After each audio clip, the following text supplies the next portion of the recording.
Greetings, this is Ari from Paradigm Threat. Another walk around video. I'm here in Arizona on Camelback Mountain. The topic of today is going to be, when did these mountains form? And of course, how, who, what, when, where, why, all that. So let's start with the official story.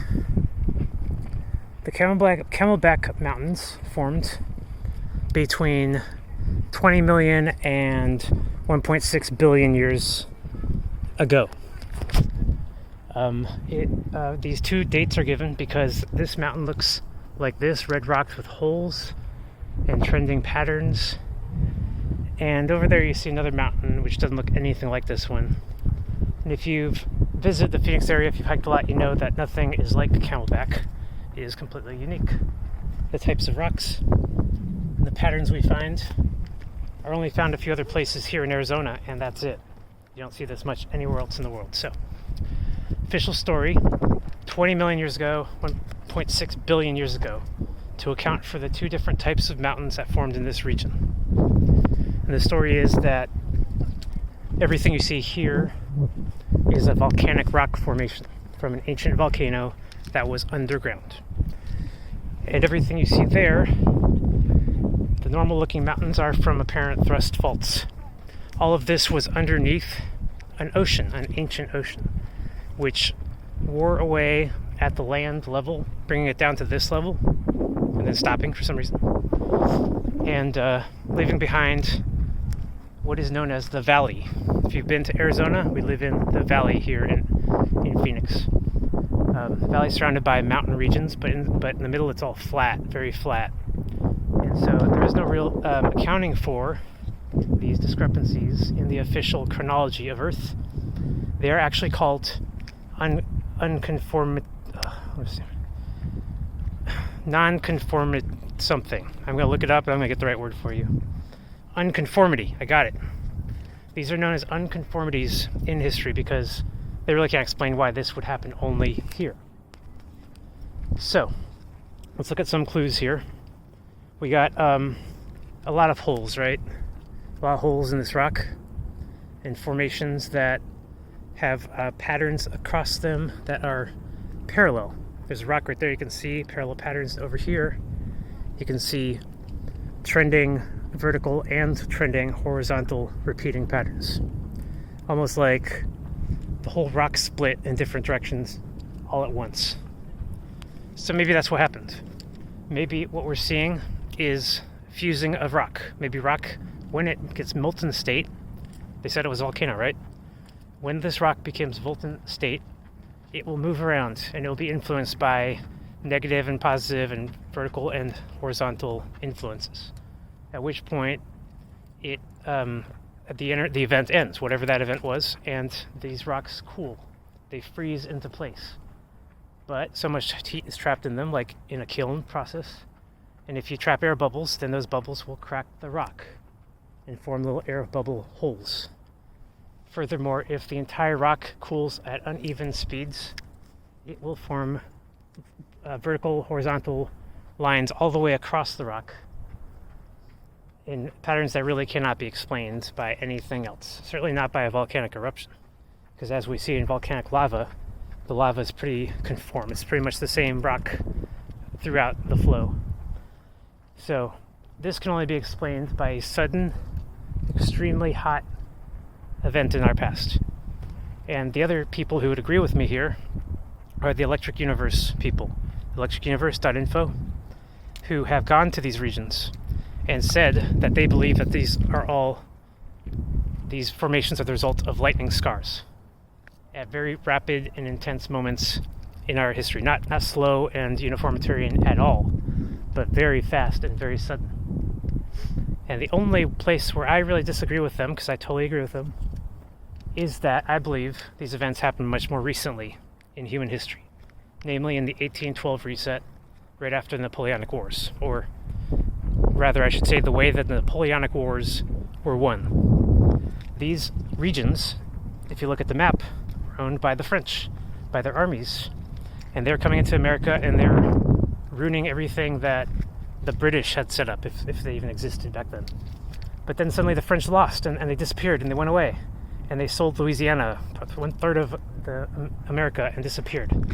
Just so happens that 1/3 of America has really strange features on its surface, especially here in Arizona and going on to Utah. So one other big point on that is that there is old maps of America, of course, and they do not show these regions looking like this. They don't even show the Grand Canyon. So these discrepancies cannot be explained and have not been explained by official chronologists or Earth historians. They just assume over and over that the ancient person in question, Cortez or some Spanish explorer, had simply gotten all of it wrong, over and over, dramatically wrong. Entire regions either missing or completely misdescribed. So the explanation to all of these theories is that the War of 1812 was so devastating that it destroyed the earth in all of the regions that the French had freed their Jesuit slaves. And that would be here in America, that would be in South Asia, where we see Himalayan mountains now. And today we basically see desert. We see, like, Arizona's a desert. It's not really a place to live. And we have a water problem, and the water table is like about to go out. And we think it's because the corporations, but really there isn't that much water either. It's like the rivers changed from the old map into this new map, and it hasn't been so long ago, and now the rivers are changing back, creating massive droughts in these regions. All happening recently, suddenly. One other thing I'll point out, the historians will say that the Hohokam, I believe, Indians inhabited this region in the 14th century. Like there's any way for them to know something like that. And why would they say that?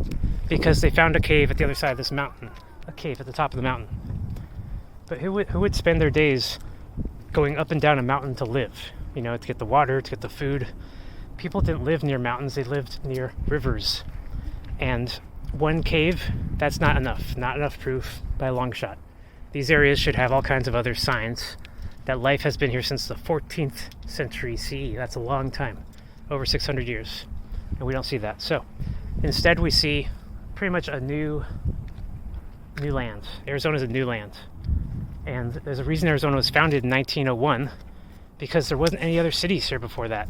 At least there isn't any evidence of any other cities here before that. And that means that these locations and all the cities that used to be here, we are standing on them. They are underground. Mud flood buried all of it. All those ancient cities that you've heard about from the Spanish explorers, the Inca cities of gold and so forth, yeah, they existed. And they melted, and they are now underground. There are places like Superstition Mountains, where there was a city, now there's a mountain. And why is it called Superstition Mountains? Because a lot of people in that region held a superstition about the mountains. Something so profound that it could not be called anything else. The superstition was crazy. That the mountain had secret chambers leading into the inner earth, into secret cities and locations, and the locals would not give it up. So eventually the ghost towns were created around it, and the miners showed up because they found that gold inside the mountain. And there's a reason gold is inside mountains in this area, and there's a reason the gold rush happened suddenly in the 19th century. And so these miners bought up the place. Superstition Mountains, this is basically owned by them. And then the miners started to get killed, the new ones that are showing up, because the older miners who had already gotten rich, set up assassin squads to protect the region, which is really not uncommon, and you see that around the earth a lot. And this region, people basically abandoned it. And although certain people have gone into it and they found the Superstition Mountain caves are true, and they go down into the earth, that is now all locked up, it's blocked off now, locked off, and flooded. Apparently they flooded it with one of the river canals for whatever reason they wanted to. Maybe because it's too dangerous for miners to go down there anymore, or really maybe they're just trying to block all the entrances to the inner earth. That's what I think.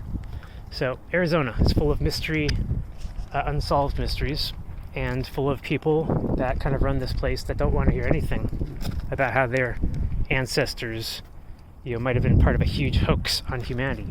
That the people that were set up here to conquer the Indians and re-educate them and claim this land for their own didn't do so by God's hand, which is exactly what they think that happens. It's exactly what the Mormons say, but by the hand of man and for unrighteous purposes. All right, those are all my thoughts for today. I'm going to include a little clip that I made from another mountain at the end of this video. Here we are approaching Hole in the Rock, Arizona. Indeed, there is a hole in the rock. But how was it made? Was it rain and weather? Or some kind of earthquake or volcano?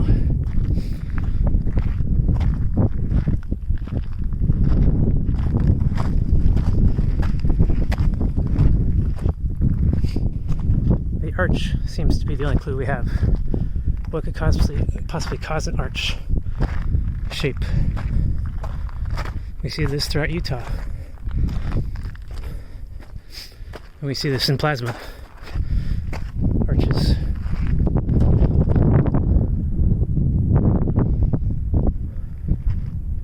I'm sure you noticed by now there's another huge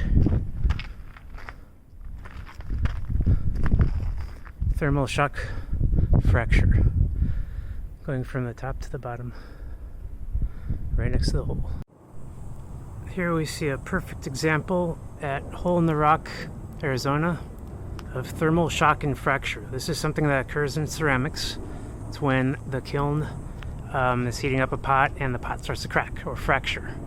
This should never happen in geodynamics, but does happen in thermodynamics. If you look at this angle here, you can see the line shoot all the way down to the bottom and probably underground. And nowhere else in the rock do you see anything like it.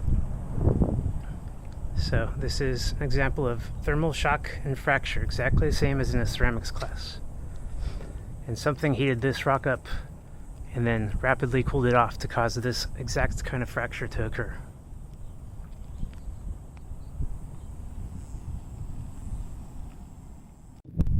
Here's another smaller example of thermal fracturing. You can see the patterns in parallel.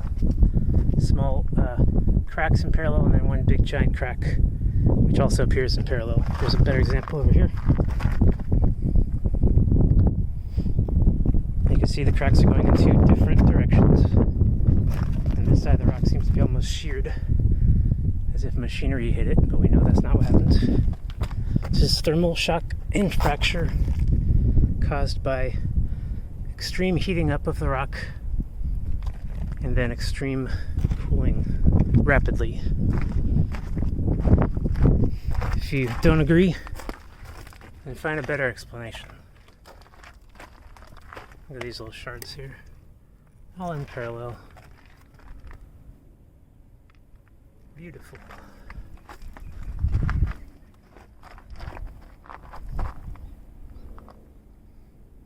Here we got some obvious thermal fracturing in two different directions, just sort of jutting out in the middle of nowhere here, next to the side of Hole in the Rock.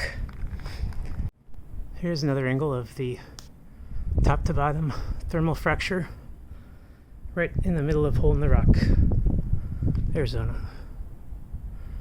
What could cause this little mountain to split in half like that? Let's look for more clues.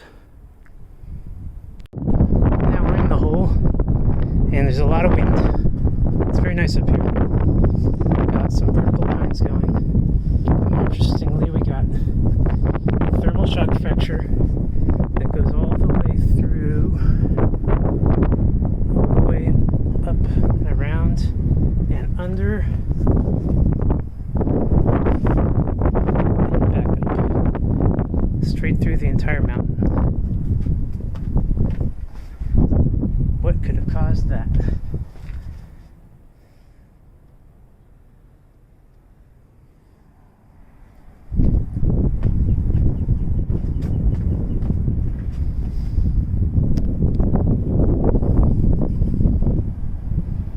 Here we are at the end of the Hole in the Rock, Arizona path, which is an outlook that's really nice view. I recommend anyone anywhere near Arizona check it out, because it's right in the middle of the city. It's real convenient. Look at these holes up here. Noticing holes, oops, all across the ceiling. What could have caused random finger-sized holes to appear. Yeah, you already guessed it, right? Thermal shock. Not only can ceramics crack in the kiln, but it can also create bubbles. And the bubbles are when it didn't crack all the way. And so what we're seeing here, perfect example right here, are the bubbles left behind in the heating process.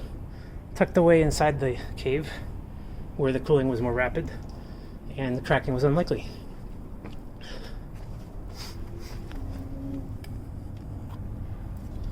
I don't think any animal could have burrowed into that rock. I don't think rainwater could have created those holes. And what caused these rocks to sort of get stuck in the ceiling like this? I mean, look at this one right here. If rainwater carved all this out, you'd think that rock would have come loose. But if it all got hardened at once and just engulfed a bunch of bigger solid rocks in it, those rocks will never come out and they will hang from the roof. Alright, Hole in the Rock, Arizona. See you guys next time. Bye.